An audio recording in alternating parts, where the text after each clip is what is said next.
as someone who has known Steven for, I don't know, half my life or so, and also like as being like completely the opposite in terms of how my creative process works, it's crazy to just watch Steven improv the piano, because he'll just sit down and just play. And it sounds like a song that was composed like every single time. And I mean, I'm sure it doesn't to Steven. Like in his head, there's probably like a million things that are slightly wrong with it or whatever. But like that is just exactly the opposite of how my brain is. If you tell me to sit down and improvise anything, my brain turns off.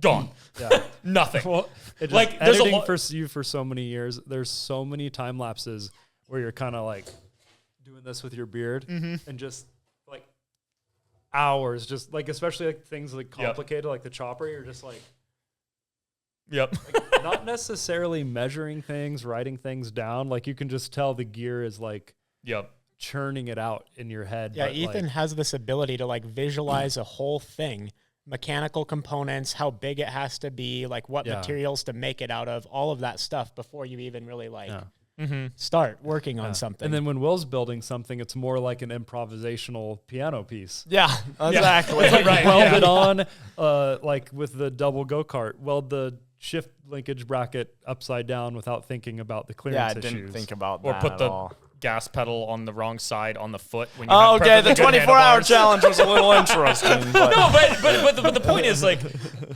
not to say that, I mean, that was a terrible idea, but that's not the point. The point is like, in that creative space, you didn't think, oh, the throttle goes on the right foot, or think the throttle goes on your hand because you have a handlebar that's already built for it. You just thought, I just improved it. That's where it goes. It's done. Right there. It's going right here. I'm going to weld these two cables together end to end. It's going to work. And I mean, it kind of did. Jazz. Yeah. That's jazz, man. Yeah, I build things like jazz. I like that. Yeah. And you don't even have to hit the right notes. I mean, it works a little bit sometimes better. You do. Sometimes you do. Yeah. But I'm getting better at hitting the right notes. I think it takes practice. Back to like how Ethan builds things. Like he was able to describe the whole monster chopper in a way where I could visualize it before it was even a thing. Yeah, that's like, the thing that is crazy for me, because I describe ideas incredibly conceptually. Like if I pitched to you guys like, oh, this is this thing I want to do in the Grind Hard movie, you guys probably all have a different idea of what I said because it's so like conceptual. I actually think I'd be a really bad film director because it's like this feeling, and like I've always felt like the best films are the ones where you don't necessarily remember the story, like, oh, it was so cool because it was suspenseful the whole time because they were actually sleeping or something. It's like, oh, Interstellar is like my favorite movie because the way it makes me feel, like it makes me think like about the universe in a different way. Like it changed the way you feel, and that makes the art better. And so like if I'm trying to describe like a little tiny section of a scene, I'm talking about the way that it feels. Which is very hard to describe and get other people to understand how you feel about it. That's unless it's kind of like based on like another piece of content. Yeah, you have to compare it to. This moment was amazing. We could do a moment similar but different, you know? Yep. But if you're just trying to convey your ideas with the way that it makes you feel in the finished art form, I guess I'm like Ethan in that way, where I see the finished product in my head straight away. Like with this movie we want to do, I have quite a few scenes like fully edited. I know which music I'm going to use. Part of them I'm going to make music for, and I've already heard that piece of music. But Steven's an incredible musician. If I decided to try to describe to him what I needed it to sound like, I couldn't do that. Right. It's like, and sometimes I do get lost on tangents where I like start something and I like do something by mistake and it works and I run with it. But most of the time I have something kind of specific that I'm going for. And if I have too many of those ideas, those are the ones that take me a long time to edit. For at least for Grind Hard video wise, but yeah, I do kind of see the finished product, like, which I think it is what you see when you think of things like the monster chopper. Yeah, so it's kind of interesting because like listening to you guys describe how I think about things and like, and it, you know, yeah, we need to hear it from you. Well, but what I was saying is it's interesting because it is. I do see a finished product, and like, yeah, I build things in my head and I just kind of like reassemble them and rearrange them until I figure out how it works. But the interesting thing is I never know exactly what it's going to look like until I actually build it. Like, I visualize all the mechanical like processes and how to make it work and how strong it needs to be and how to make it strong. Like, you know, this swing arm, like I had a very good idea of how to make it work, but I didn't really have any idea what it was going to look like exactly until it was done.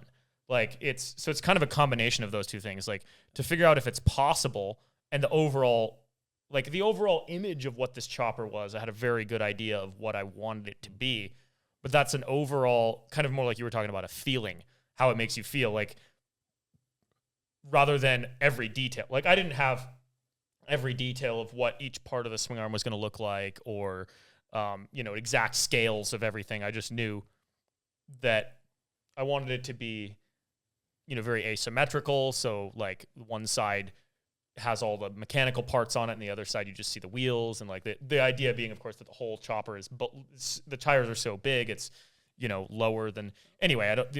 So you see not all more the details, of the but functional pieces first. Yeah, because that's what like, and in terms of the way, like I was saying, I'm really bad at improv. Like, if I just had to sit down and draw a cool chopper because it's cool without having to worry about how it works, I wouldn't know where to start.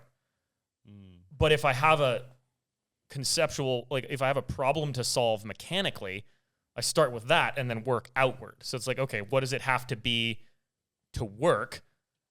And then how can I make it look good within that framework? Because like, I want everything I build to look awesome, but it's kind of like it has to work first, and then I figure out how to make it what it needs to look like, kind of thing. If so that makes any you sense, get your parameters, and then you figure out how you can express yourself artfully within those parameters. Right. But the art part doesn't come until it's happening.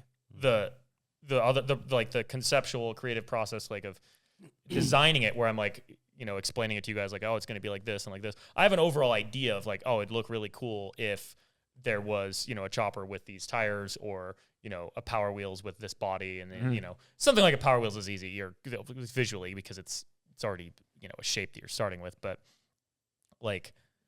yeah, then the details of what each part's going to look like comes later. But I mean, as I design each part, that same process kind of happens of like assembling it in my head and kind of rearranging it and you know, figuring out what it's going to do. But yeah, it is funny though, because the improv thing, I'm like just incredibly terrible at it. Like, did you ever do improv class or theater? When I was in school, the school that I went to was the Waldorf school, private school in town, and my mom was a teacher there. That's how I was able to. My parents were able to afford me going there, is because my mom was a teacher. But anyway, we did like plays and stuff, so we did theater and whatnot there. But it wasn't improv. But no, it wasn't improv. It was scripted, and like I memorized everybody's lines by like the third run through of the play. But but that's like, yeah, it's not improv. It's just like, so like it's creativity, but not. Whereas like anytime, like specifically, there's this game called Balderdash. I don't know if any of you've ever played it, but it's a word game, and you pull out a card, and the card has a word on it that's an incredibly obscure word. It's a real word. And then everybody in the game has to make up a definition for that word. That game. Yeah. And but then the person judging it, or not judging, the person whose turn it is to be the, I don't know, whatever you call it, they know what the real definition is, but everybody else doesn't. And so you get points for guessing the real definition when it's turn to guess, because then you read everybody's definition out loud. And then you get points for other people guessing your definition as the real one.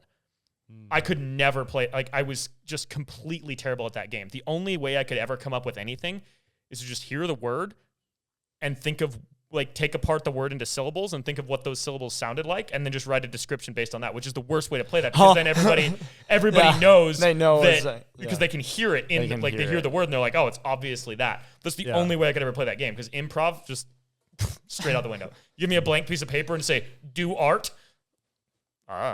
Like I can draw things, but I can draw things that are in front of me. Yeah. Like, give me a parameter, give me a spec racing with rules, and I'll find the loopholes. Right. Give me a Power Wheels body that needs to fit this engine in. Right. Like, yeah. Give me a problem to solve. like putting tracks on the limo, like we talked about in the last podcast. Like, and the thing that sometimes surprises me about it is like some problems, like the chopper, I have to sit there and think half a day or whatever to solve the problem. But other things like that limo thing, like that solution was like basically instantaneous. Like somebody was like talking to me about the limo and they're like, oh, put the limo on tracks. And I was like, oh, this is how you do it. Like sometimes I've just been doing it so long now that sometimes there doesn't even seem to be time between the problem arising and being solved in my head. I'm just like, oh, there it is. And you think so logically, you don't have all this fluff slowing you down. I think I think the exact opposite of everything you just said. Yeah. I'm 100% fluff and I can't get to the point. Like if you asked me to figure out how to make the limo on tracks, I'd first think of like how it would look and all this ridiculous stuff that would never work. And I would have a really hard time ruling out certain ideas that looked really cool because they won't work. Right. And then like I come to you with things all the time and you're like, that's impossible. I'm like, oh. Yeah, right. Yeah, nice. Well, but I mean, I'm like, we could probably do this in 2 days. You're like, more like 3 months. And I'm like, oh.